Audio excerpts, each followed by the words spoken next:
네, 안녕하세요. 반갑습니다.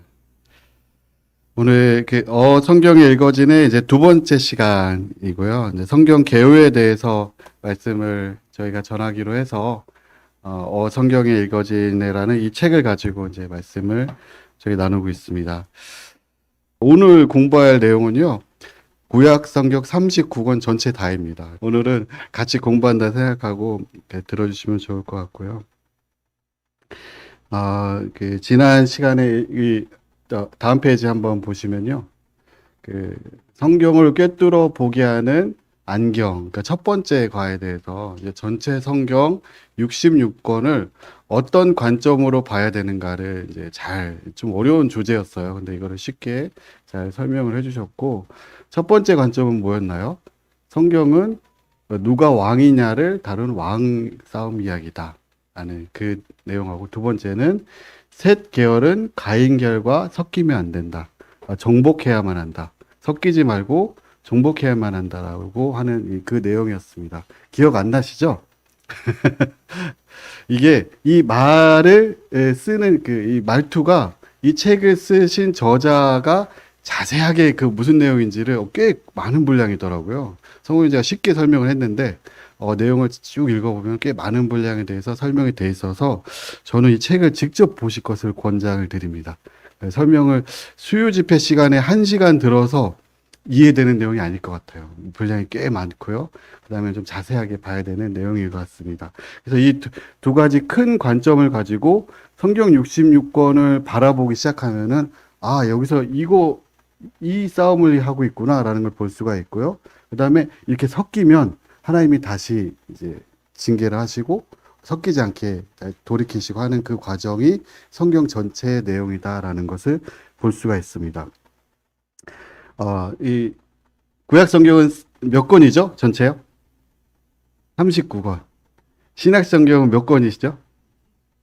네, 이거는 군포 중북교회 성도님들 다 아실 것 같아요. 39권 27입니다. 39, 27. 외우기 좋죠? 39권 27권이고요. 구약 성경을 이해하기 위해서는요, 그 시대적인 배경을 알아야 됩니다.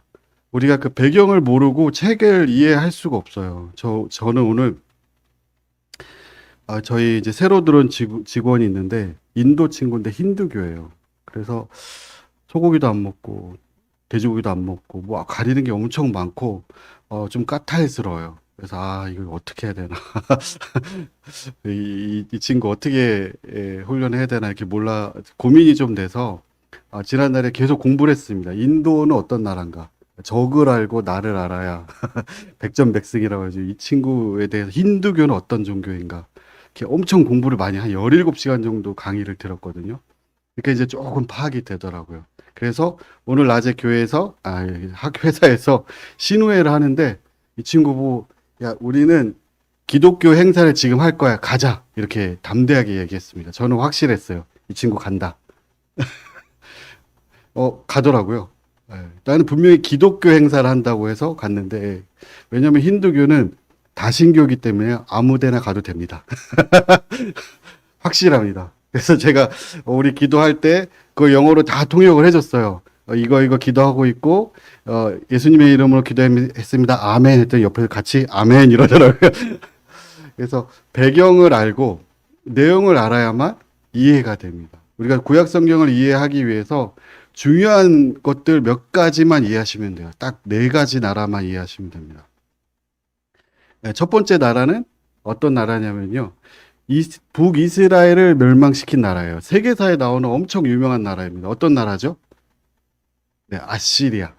아수르. 이렇게 얘기하는 아시리아라는 나라입니다. 여기 아수르 얘기 나오면 이제 나랑 상관없는 얘기다라고 생각하시는 분들, 이런 거는 뭐 몰라도 돼. 이렇게 딱 4가지 나라밖에 안 나와요.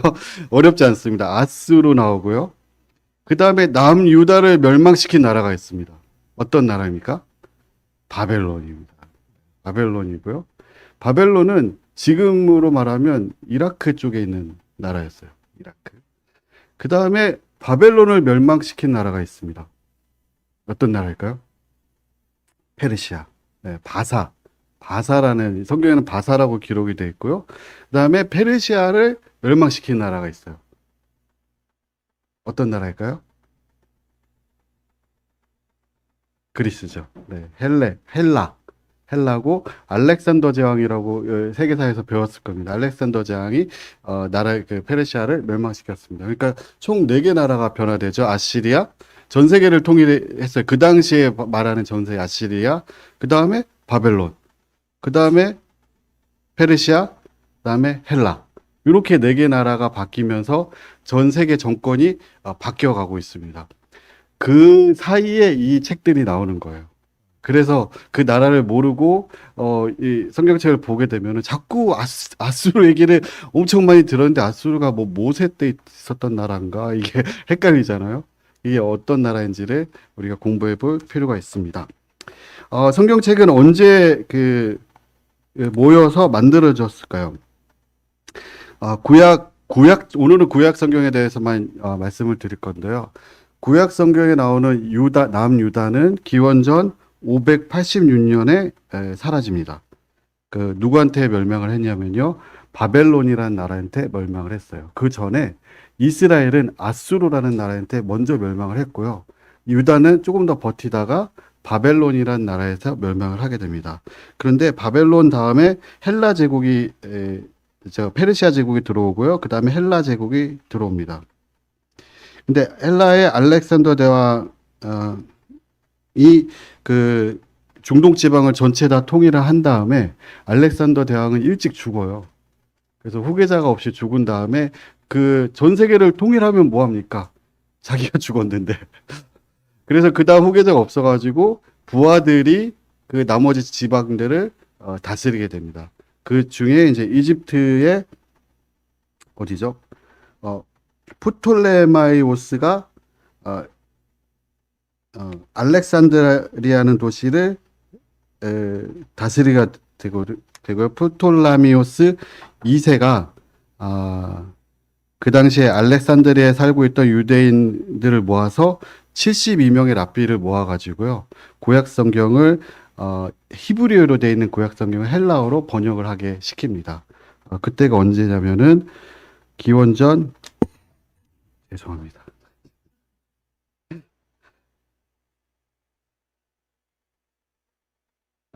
기원전 3세기하고 2세기, 200 몇 년 그때가 되겠죠. 그때 히브리 사람들을 모아가지고요. 전 세계 공용어인 헬라어로 번역을 시키게 돼요. 그래서 구약 성경이 그때 이제 모여지게 되고 번역되게 되고 해서 그때 처음 나온 구약 성경을 70인역이라고 합니다. 70인역 들어보셨죠? 네, 그래서 그때 70인역이 번역이 되고 모세오경, 역사서, 시가서, 예언서 이런 책들이 번역이 되고요. AD 90년경에 얌리아 랍비 회의에서 구약 39권이 이게 구약 성경이다라고 확정을 짓게 됩니다. AD 90년경이면 이미 신약 성경도 거의 다 쓰여졌을 때예요. 근데 아직 신약 성경이 공인되기 전이고요. 신약 성경은 AD 397년에 카르타고 공회에서 27권으로 확정을 이렇게 됩니다. 이게 성경이 이렇게 대략적으로 이때 확정이 되었다라는 것을 알려드렸고요. 구약 성경이 39권인데 어떤 식으로 구성이 되어 있는지 17권, 5권, 17권 이렇게 구성이 되어 있어요. 총 17권은 앞에 있는 창세기, 출애굽기, 레위기, 민수기, 신명기 많이 들어보셨죠? 이쪽에 앞에 17권을 역사서라고 합니다. 그 다음에 중간에 있는 5권을 시가서라고 하고요. 뒤에 있는 나머지 17권을 예언서라고 합니다. 여기서 눈치가 빠른 분들은 눈치채셨을 거예요. 역사서가 시간 순서대로 이렇게 쭉 나열한 역사일 것이다 라는 걸 눈치를 채셨을 거고, 나머지 이제 뒤에 시가서나 예언서들은 역사서 사이사이에 이렇게 들어가는 이렇게 책들입니다. 역사서의 목록을 보시면 혹시 창세기부터 말라기까지 순서대로 외울 수 있으신 분 계신가요? 예전에는 이제 주일학교는 학생에서 많이 외웠어요. 이거 외우라고 숙제도 내주고 노래도 만들고 창세기, 출애굽기, 레위기 해서 이제 쭉 이렇게 외울 수 있었죠. 오늘 제목은 뭐냐면요. 이 제목만 잘 알아도 성경을 이해할 수 있다라고 하는 게 주제이고요. 우리 처음에 창세기부터 출애굽기, 레위기, 민수기, 신명기를 모세 오경이라고 합니다.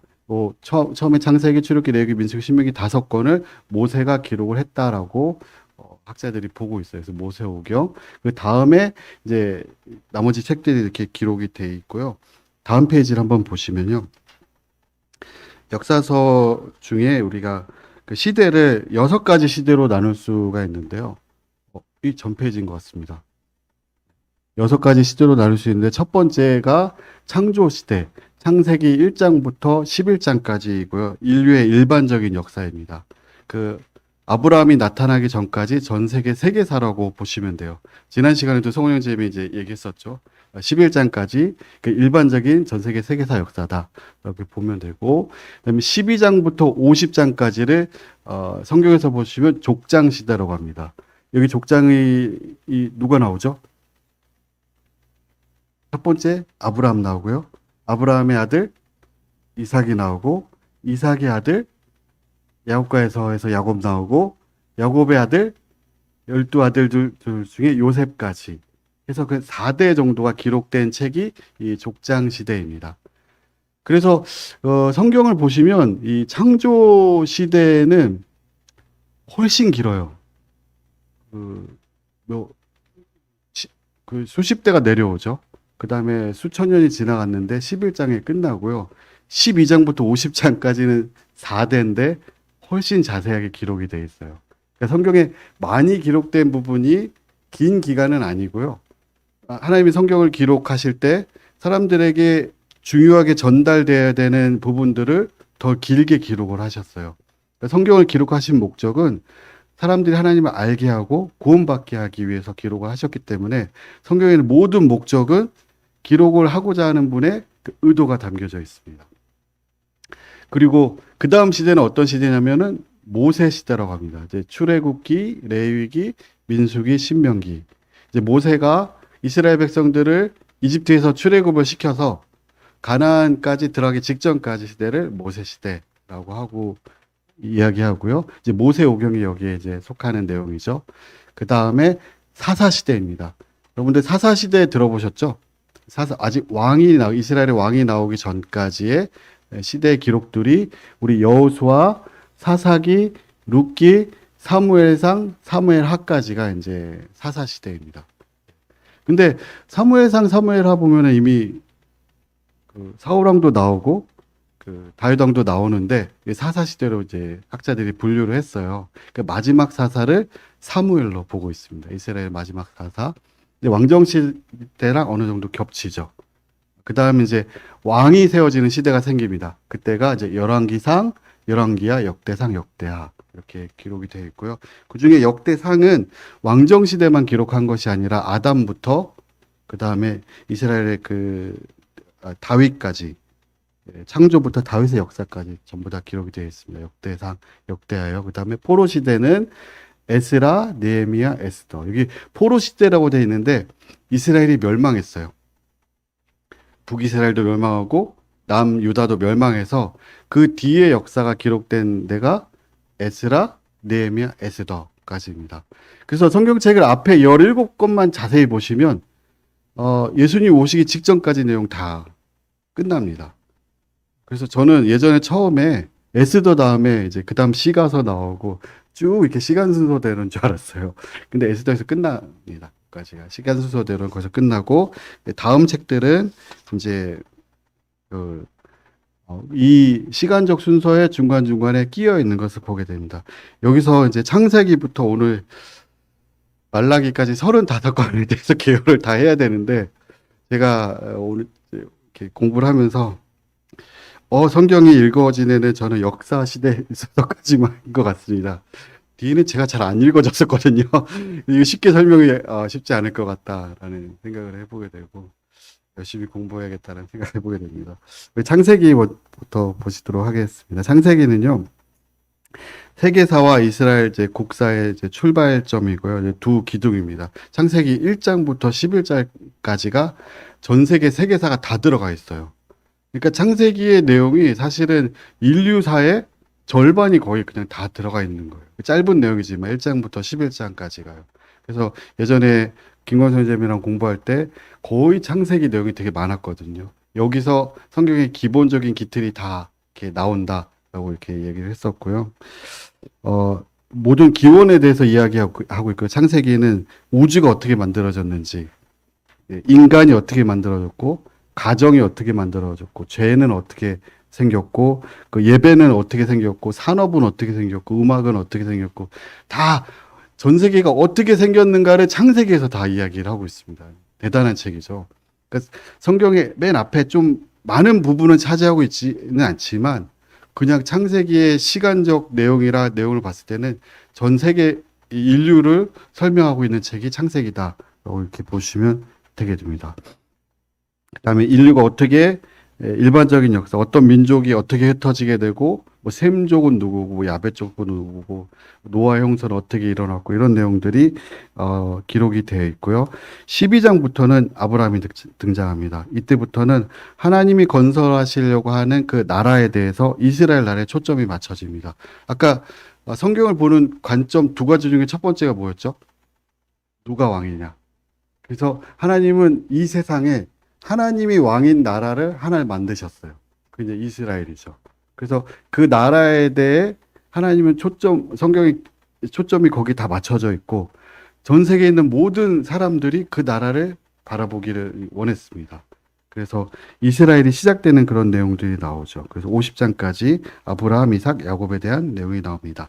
두 번째로는요, 출애굽기고요. 그 창세기 끝에 이스라엘 백성들은 이집트로 70명의 가족들이 넘어갑니다. 출애굽기에서는 400년 뒤에 이스라엘 백성들이 이집트에서 탈출해 나가는 그 과정들이 기록이 되어 있고요. 2개월 만에 시내산에 도착을 하게 돼요. 출애굽기 보시면 2개월 만에 도착하고 시내산에서 약 11개월간 머물게 됩니다. 그러면 약 13개월 동안의 내용이 출애굽기에 다 기록이 되어 있습니다. 저도 이거 요번에 처음 알았어요. 출애굽기에 그 광야 생활 한 39년 다 기록되어 있는 줄 알았는데, 그냥 2개월 동안 시내산 갔고, 거기서 12개월 동안 율법을 받고, 뭐, 하나님께 성막에 대해서, 만들라라는 프로젝트가 딱 떨어지게 되는 그 내용이 기록된 것이 출애굽기입니다. 그래서 약 출애굽 후 1년간의 이야기고요. 그 성막 위에 구름 기둥이 이렇게 머무르는 것을 보게 됩니다. 그 다음에 만나는 책이 무슨 책인가요? 네.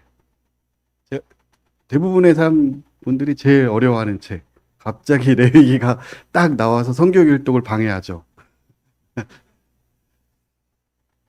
그 레위기는 그 이름이 야곱의 10아들 중에 한 명이 레위고, 레위가 그 성막에서 하나님을 섬기는 직책을 만들었습니다. 그래서 레위기는요, 출애굽기 그 11개월 동안에 있었던 받았던 그 내용 있잖아요. 그 정보를 기록한 책입니다. 성막을 어떻게 지을지, 제사를 어떻게 지낼지, 그런 정보들을 기록한 책이기 때문에 너무 재미가 없어요. 완전히 지금까지 스토리를 쭉 얘기하다가 레위기에서 매뉴얼이 나옵니다. 우리 한국 사람들이 제일 싫어하는 거죠. 가전제품 사면 매뉴얼이 같이 오는데 처음부터 끝까지 읽으시는 분 안 읽잖아요. 너무 재미가 없어요, 매뉴얼은. 근데 레위기는 딱 그 매뉴얼입니다. 어떻게 해야 되는지. 그런데 매뉴얼이 없으면 가전제품이 고장났을 때 수리할 수 있습니까? 없죠. 사용 방법을 모를 때 찾아보고. 그래서 레위기는 출애굽기에 속한 시간대이고요. 제사법, 생활법, 절기, 뭐 정보가 다 기록되어 있는 그 정보라고 생각하면 됩니다.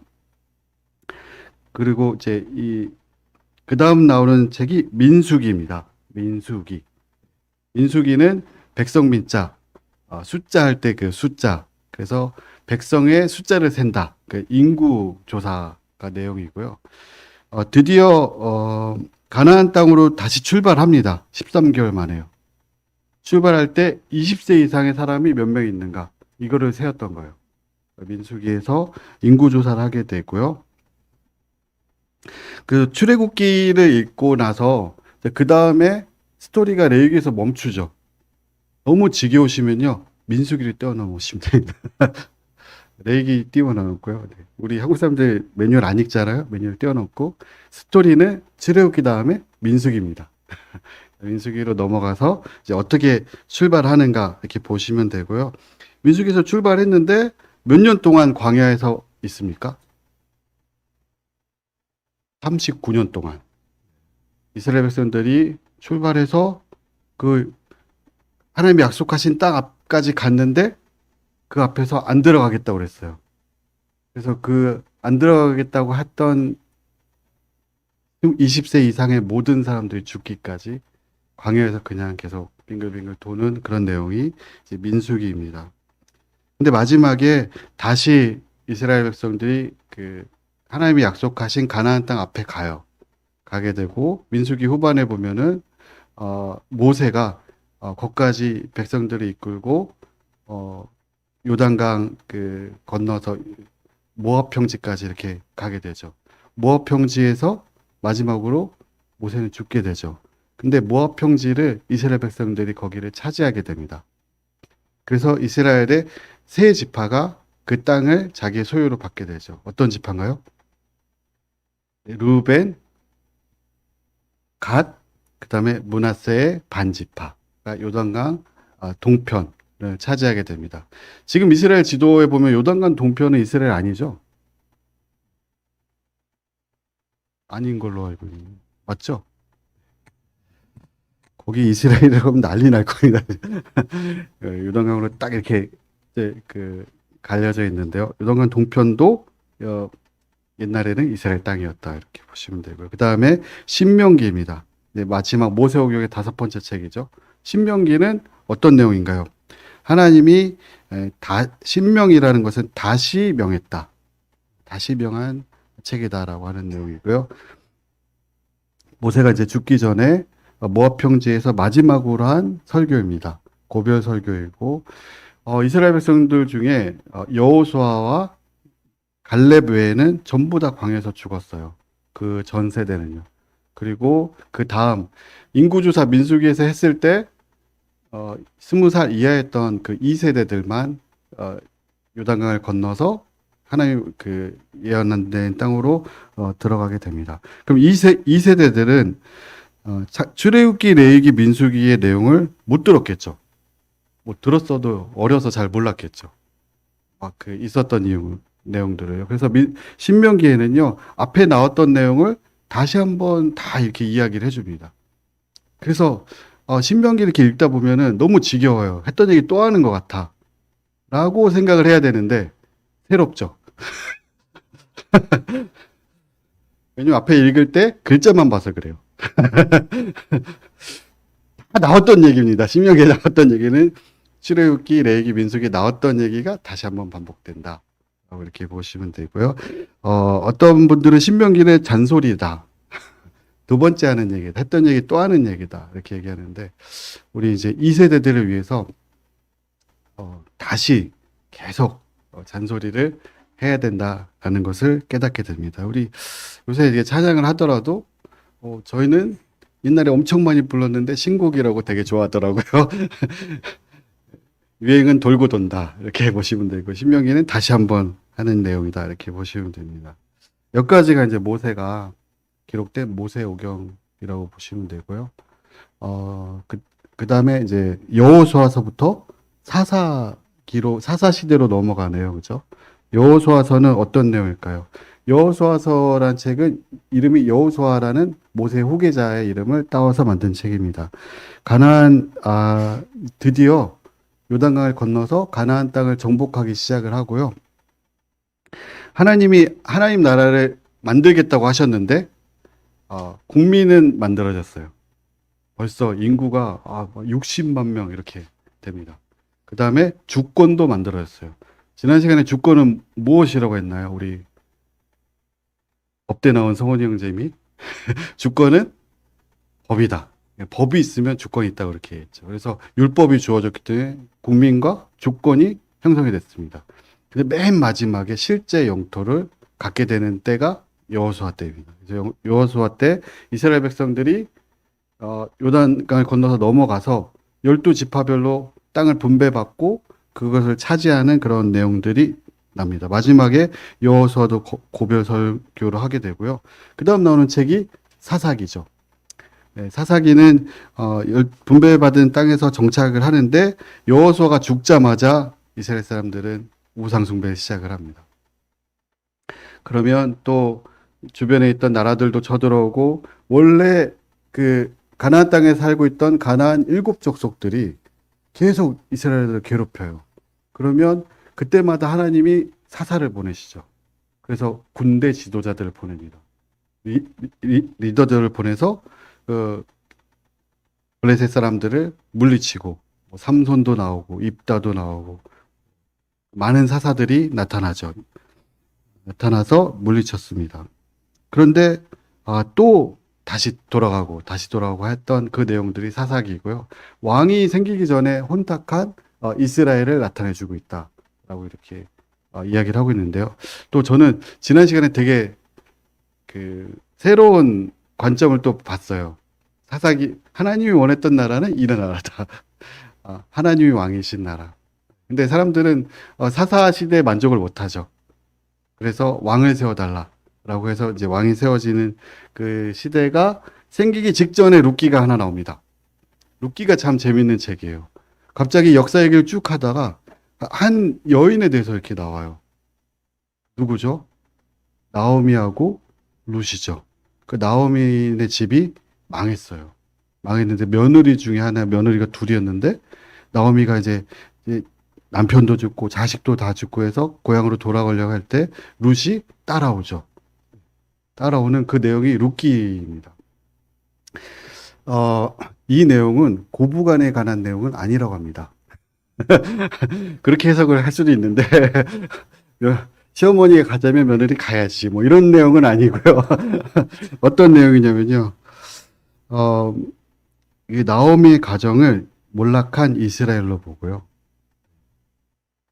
그 다음에 그 룻은 다윗 왕의 증조 할머니가 돼요. 그래서 다윗 왕의 계보를 따라서 예수님이 태어납니다. 그래서 하나님이 그 역사의 방향을 룻기를 딱 중간에 놓죠. 그 다음에 다윗 쪽으로 스포트라이트를 딱 돌립니다. 성경책에 보면 갑자기 다윗이 나와요. 여기서요. 사사 시대였는데 이미 그 다윗을 통해서 예수님을 이렇게 조명해주는 그런 역할을 하게 되고요. 사사 시대와 왕정 시대를 잇는 고리 역할을 하는 것이 룻기입니다. 그래서 룻기는 몇 장이 안 되지만 되게 중요한 역할을 하고 있고요. 그 사실 가족 관계가 뭐 사사들하고 다윗하고 아무 관계가 없어요. 룻기에서 이제 룻의 예수님의 족보에 룻이 직접 딱 올라가게 되고 사사 시대 왕정 시대를 이어주는 고리 역할을 한다. 이거는 뭐 효 이런 거에 대해서 쓴 책은 아니다. 네. 제가 이번에 그 유럽 쪽이나 이런 데 가봤는데요. 느낀 게 뭐냐면 효나 유교 사상은 하나의 종교다. 예, 동아시아권의 중국, 일본, 아시아 쪽에 있는 하나의 종교다라는 것을 보게 되고, 근데 대부분의 한국 사람들은 그 유교적인 바탕으로 성경을 많이 해석을 합니다. 그러니까 내가 원래 관점을 가지고, 그렇지. 며느리가 따라가야지. 뭐 이런 내용이 이제 한국적인 해석이죠. 근데 성경이 기록된 그 배경은 그런 배경은 이제 아니었다라는 것을 이렇게 보게 됩니다. 그다음에 사무엘 상입니다. 사무엘상에 이제 다윗 왕이 주인공으로 나오게 되고요. 마지막 사사가 먼저 첫 번째 왕 사울, 두 번째 왕 다윗을 세우는 그런 내용들이 나오고요.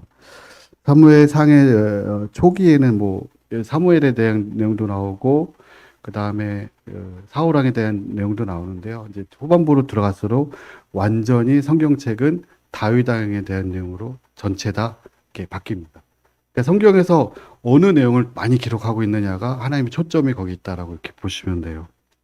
그래서 다윗 왕의 목동 시절, 왕궁은 처음에 어떻게 주입하게 되었는지, 그 다음에 골리앗과 싸우는 내용, 그 다음에 정치적 유랑 생활 이런 것들이 오르기까지 기록이 사무엘 상입니다. 그 다음에 사무엘 하는요, 그 역사서기 때문에 다윗 그 사무엘 상 다음에 그 다음에 나오는 왕에 대한 내용은 열왕기상 열왕기하에 자세하게 다 기록이 되어 있어요. 그 다음 왕 누구고 어떤 일이 있었고. 근데 사무엘 하는 다윗 왕에 있었던 이야기만 기록을 하고 있습니다. 다윗 왕이 이왕 기간 동안 어떤 일이 있었고 어떤 무슨 일을 했었었고, 그러니까 완전히 다윗 왕에 대한 이야기만 하고 있고요. 열왕기상 열왕기 하에서는 다윗 왕의 정치적 행적이 안 나옵니다. 그냥 간략하게 바로 넘어가게 되고요. 그래서 사무엘 하는 다윗 왕에 대한 내용만 거의 기록을 하고 있다라고 있는 것을 보게 되고요. 그래서 그 다윗 왕은 하나님이 진정으로 인정한 왕은 이스라엘 왕은 다윗만 인정을 했었고, 이 다윗이 하나님 마음에 합한 자다라는 이런 내용을 하고 있고요. 그 다윗 왕의 최종 미션은 자기가 하고 싶었던 일이 뭐였습니까? 성전을 만드는 거였죠. 그 이 성전을 다윗 왕이 자기가 왕으로서 성전을 만든다라는 것은 어떤 내용이냐면요. 내가 왕이 아니다라는 거죠. 왕이 왜 성전을 만들어요? 진짜 왕이 하나님이시다. 우리 성경을 보는 관점에 대해서 배웠죠. 누가 진짜 왕이냐. 다윗은 성전을 만든다. 진짜 왕은 하나님이었고 다윗은 하나님의 대리 통치자였다라는 것을 이야기해주고 있는 게 사무엘 하입니다. 그 다음에 열왕기 상하입니다. 열왕기 상하는 말 그대로 역사를 아주 그냥 역사 기록입니다. 그래서 기록 형식도 사기 형식이다. 이렇게 사기 친다 이게 아니고요. 역사를 기록한다. 사기 형식으로 되어 있고요. 이 열왕기상 열왕기하는 남왕국 남유다 북이스라엘을 왔다 갔다 하면서 이렇게 기록이 되어 있습니다. 정확히 역사 형식으로 기록이 된 책입니다. 다윗 왕이 죽은 후 3대 솔로몬 왕부터 열왕기상이 시작이 되고요. 솔로몬의 아들 르호보암이 다윗의 정통성을 받아 그 남왕국 남유다가 세워집니다. 그 다음에 그 위에 북왕국 북이스라엘은 그 솔로몬의 장군이었죠. 여로보암이 왕조를 세우기 시작을 합니다.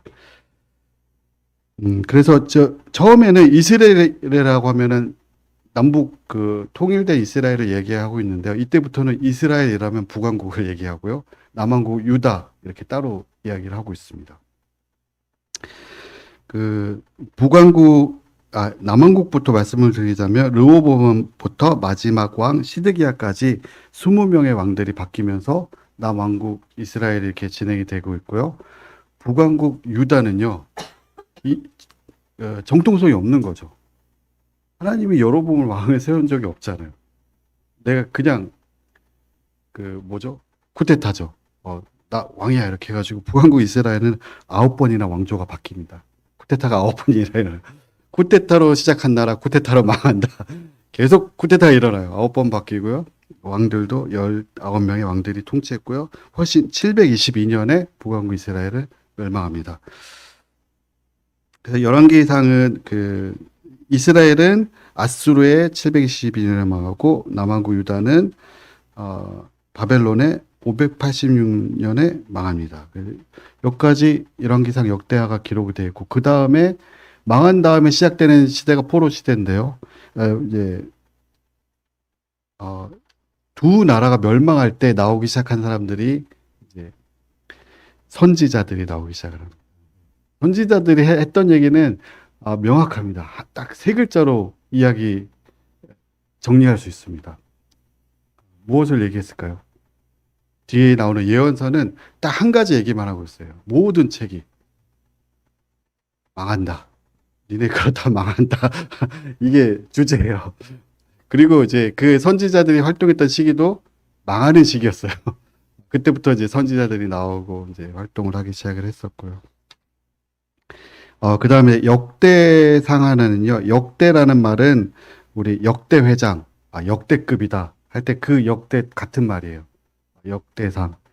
그리고 그 역대상은 거룩한 역사의 전체적 연대라고 불렸는데요.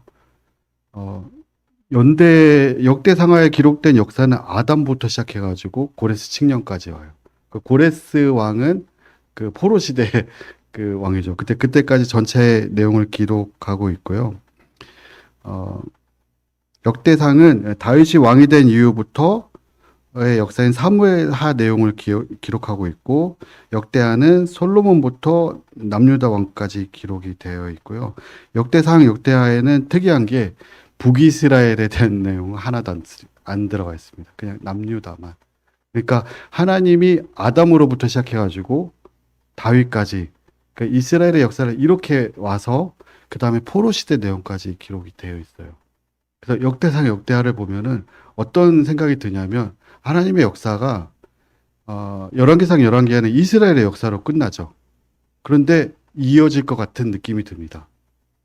끝나는 게 아닌가 보네.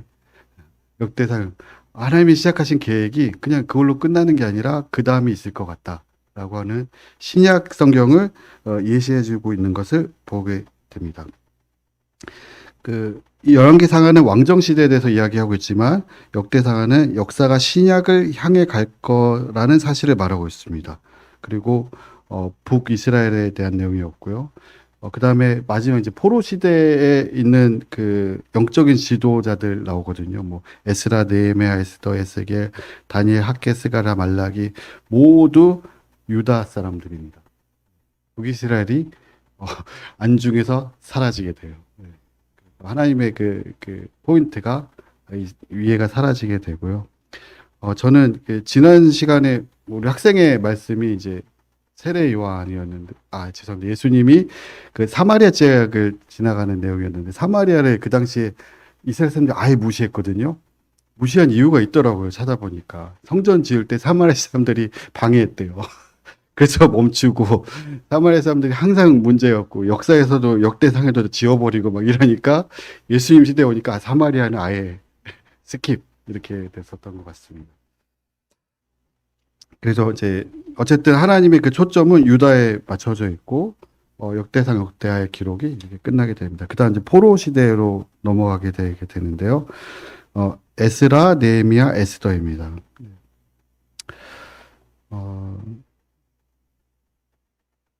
먼저 이제 이스라엘은 지워졌어요.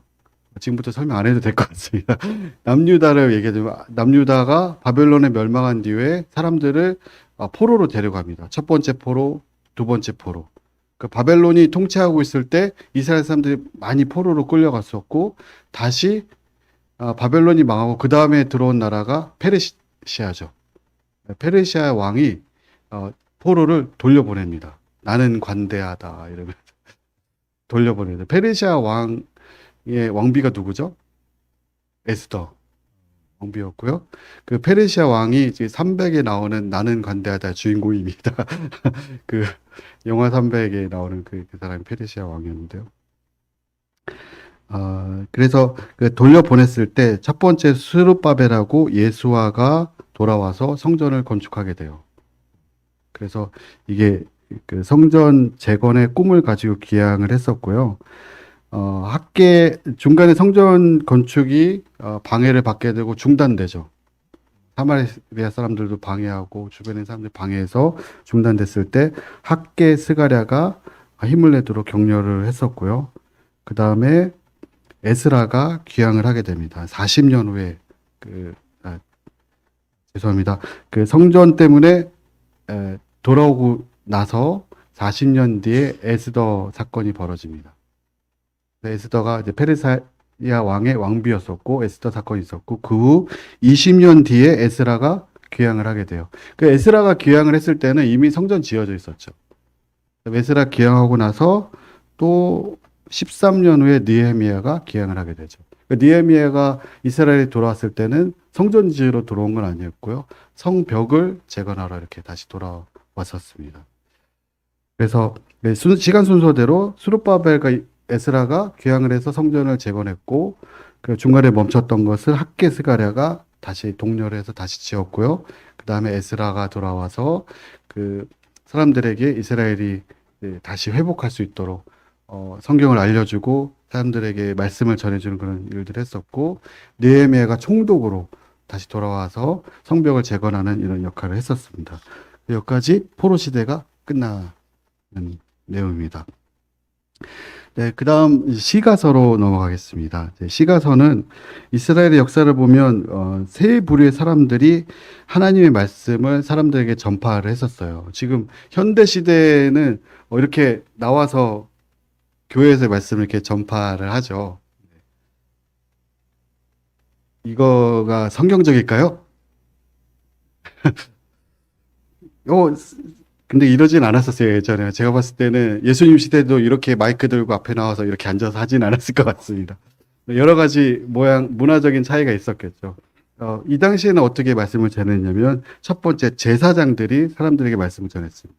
무엇을 전파했냐면, 율법을 전했죠. 율법 매뉴얼, 레위기를 많이, 출애굽기, 레위기, 역사랑 이런 것들을 전해줬었고요.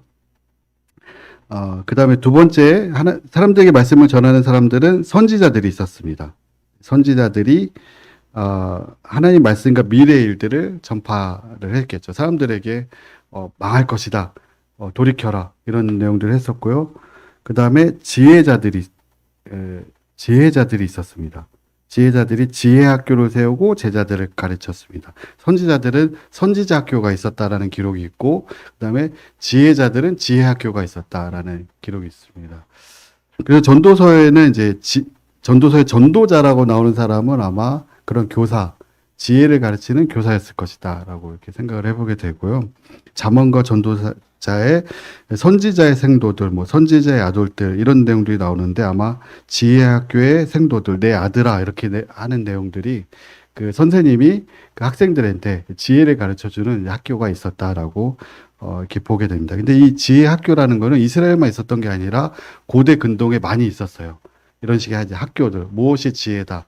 지혜로운 말씀을 잠언 같은 내용들을 전파해주는 그런 학교들이 있었고, 그 지혜자들이 전해주는 그 문학을, 지혜 문학이라고 합니다. 그런데 이제 성경에 기록된 그 지혜 문학의 책이 이 시가서 5가지. 라고 이렇게 보시면 되고요. 욥기라는 책은, 시인지 몰랐어요. 대부분 모르시죠? 이게 시입니다. 시적인 표현으로 기록된 책이고요. 욥기의 시대는 어느 시대냐라고 하면은 아브라함 시대로 넘어갑니다. 지금 포로 시대 책 다음에 욥기가 나오는데 저기 창세기로 다시 앞으로 이렇게 쭉 던져야 됩니다. 시대로 보면요. 족장 시대를 배경으로 한 내용이 있고요. 욥기는 한 편의 영화 시나리오처럼 구성해 놓은 작품입니다. 그래서 그 친구들이 이야기하는 게 옛날 극에 나오는 대사같이 이렇게 막 주고받고 막 이런 식의 내용이에요. 그래서 하나의 극 작품이다 이렇게 보시면 되고요. 그 의인의 고난에 대한 주제를 가지고 있고, 대가를 바라지 않는 신앙이 과연 인간에게 가능한가? 인과응고, 인간의 유한성 등에 대해서 기록해낸 책이 욥기입니다. 성경에서 가장 오래된 책이 아닐까라고 이렇게 보기도 하고, 성경책이 욥기라는 책이요. 그다음에 인간에 대한 가장 깊은 부분들을 이렇게 나누고 있는 아주 잘된 문학 작품이다라고, 노벨상 후보다 이렇게 보시면 될 것 같습니다. 그다음에 이제 시편이고요. 시편은 다윗의 지도하에 모은 책이다. 그래서 다윗이 편집인이다라고 이야기를 하는데요. 왜냐하면 다윗이 쓴 시가 가장 많이 기록이 되어 있어요. 총 73편이 다윗이 직접 썼다라는 걸로 보여지고, 그 이외에도 뭐 아삽의 시, 고라자손의 시, 솔로몬의 시, 모세의 시도 한 편 이렇게 들어가 있습니다. 일단 여러 저자들이 작자미상도 한 50편의 시들이 기록이 되어 있고요.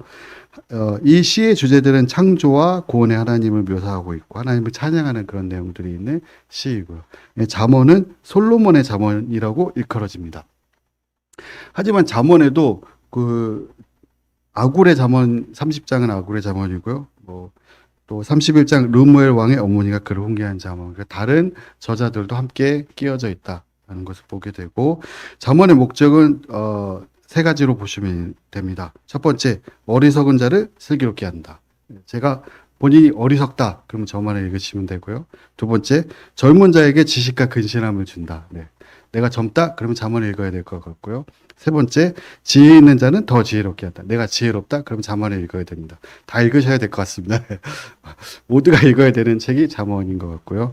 여기 잠언에 한마디로 말하자면 하나님을 경외하는 것이 지혜의 근본이다라고 하는 게 이제 잠언 한마디로 표현한 것이다 이렇게 보시면 되고요.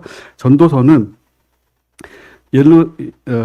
예루살렘 왕 다윗의 아들 전도자의 말씀이다라고 이렇게 기록이 되어 있고 다윗의 아들 솔로몬이겠죠. 저는 솔로몬이 썼다라고 이렇게 보시면 될 것 같고요.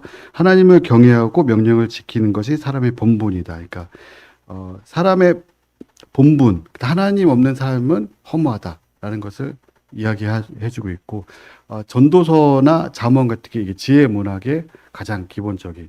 그러니까 제가 볼 때는 이 5가지 책이 대학 과정인 것 같아요. 옛날에 대학에서는 다 문학을 배웠었거든요. 대학교다 이러면 문학을 배우는 데가 대학교였었는데요. 전도서도 그 지혜 학교에서 배우는 그런 아주 고급 학문 과정입니다. 여러분들 내가 좀 공부하고 싶다 그러면은 시가서를 대학을 다니고 싶다 이러시면 시가서를 열심히 보시면 좋을 것 같습니다. 마지막 아가서는요, 솔로몬의 지은 아름다운 노래 아가, 그래서 왕의 웨딩송이다라고 보시면 되고요. 솔로몬과 술람미 여인의 청순한 사랑을 그린 노래입니다. 그리고 보통은 이런 이제 웨딩송, 왕의 웨딩송에서 왕의 신부는 그 당시에 문학에 의하면 전부 다 여신이었어요. 근데 이 술람미 여인은 피부도 까무잡잡하고 그냥 사람으로 묘사가 이렇게 되어 있습니다. 그래서 이 아가서가 특별한 이유는 하나님과 교회의 관계를 표현하고 있다라고 하는 게 가장 기본적인 해석입니다. 여러 가지 또 해석들이 있긴 한데요. 그냥 보통으로 하는 해석이 이 해석입니다. 여기까지 이제 시가서이고 그 다음에 예언서가 17권이 있습니다. 예언서 17권을 오늘 못 끝낼 것 같습니다. 네, 다행입니다. 예언서 어려워서 제가 끝낼 것 같은데 예언서는 크게 대선지서와 소선지서로 나눠져 있고요. 대선지서와 소선지서의 차이점은 우리 학생들도 잘 알더라고요. 네, 대선지서가 더 중요한 분이고 소선지서는 별로 중요하지 않다라는 그런 건 아니고요. 길면 대선지서, 짧으면 소선지서 이렇게 돼 있습니다. 헷갈리시면 안 됩니다. 그냥 길어서 대선지서입니다. 짧아서 소선지서이고요. 심지어 대선지서를 다시 보시면 에스겔하고 다니엘은요. 다니엘이 먼저 에스겔이 후회입니다. 근데 에스겔이 더 길어서 앞쪽에 있습니다. 그냥 길이로 편집을 한 거예요. 누가 더 길게 돼 있나 이렇게 편집을 했었고요. 포로 시대 이전에 같이 내용 왕정 시대와 포로 시대 그때 대부분의 내용들이 기록이 되어 있습니다. 그래서 이스라엘이 멸망할 때쯤 아니면 멸망 이후에 대해서 선지자들이 예언을 했었고요. 이 예언은 정확하게 다 맞아들었어요. 왜냐하면 망한다고 그랬고 다 망했어요. 그게 다입니다. 북이스라엘 이러면 망해. 그래서 망했고 남유다 이러면 망해. 그래서 망했습니다. 여러분들 지금도 사람들한테 우리가 전하고 있는 게 무엇입니까? 여러분들 망해요. 그냥 이대로 가면 멸망입니다. 라고 하는 게 복음을 전하는 것이죠. 제가 지난주에 친구가 왔는데 사회에서 만나서 복음 전하기 쉽지가 않잖아요. 교회 온 김에 잘 됐다. 1시간은 들어야 된다. 그래서 제가 그렇게 얘기했어요. 우리 교회는 1시간짜리 코스가 있다. 오늘 첫 번째 시간이야. 잘 들어봐. 이렇게 얘기해가지고 사람은 누구나 죽는데 내가 지금 복음 전할 때 잘 들어라. 아니면 40대 때 못 들으면 50대 때 들을 거고 그때 못 들으면 중환자실에서 들을 건데 아마 중환자실에서 네가 이 얘기 들으면 되게 잘 들릴 거야. 근데 지금 듣는 게 차라리 나 얘기했는데 선지자들이 하는 얘기가 이거예요. 좋은 말로 할 때 망해. 너는 죽을 거야.